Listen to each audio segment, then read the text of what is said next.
Today we themed our diversity conference the LGBTQ Summit.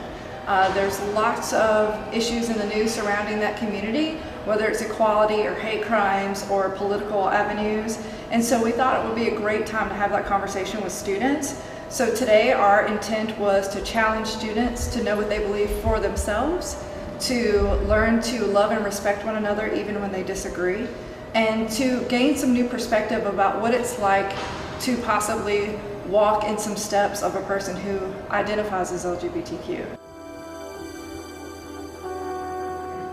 I was, well up in my teens before I started realizing that there was something different about me. It was alarming. I don't know that my beliefs changed so much, or that I just didn't have any beliefs. But I kind of had the same experience that Paul did. I was disturbed by my own life experience. And I got married and was married for about 4 years. And finally I realized that I was living a lie. So today during our breakout session, you were a little bit passionate about some things that we talked about. I heard you were talking about, how America has different views and everything, about gays, homosexuality and stuff. Why are you so fired up? Why are you so passionate about discussion today?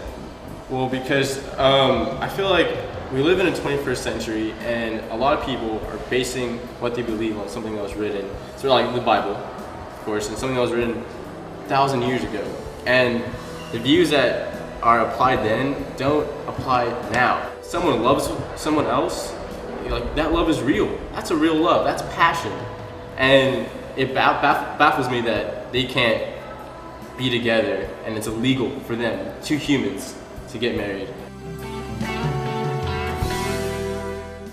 I don't have a heaven and hell to put no one in, okay? That's his lifestyle, that's what he chooses. Nonetheless, he's still my brother. I still have to love him, okay? If you have your issues, you have your issues, it doesn't matter. We're all here. We still have to love one another. Whether you want to or not, but we have to. That's the only way society can get together, can be one community, basically. Because each and every one of us is different, okay? We're all different, okay? I'm short, thick, she's tall, slim,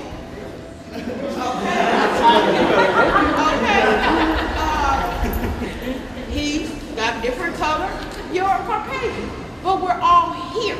Okay? And we all have to get along. So what do you think are some of the steps for this generation, almost my generation, to support equality for everyone?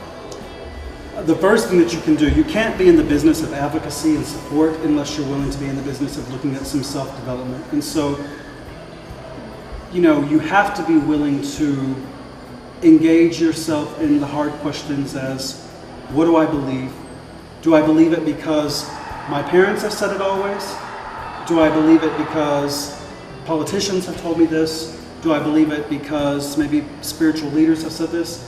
What is it that I actually really believe? And why do I believe these things? So the first thing you have to do is to engage yourself.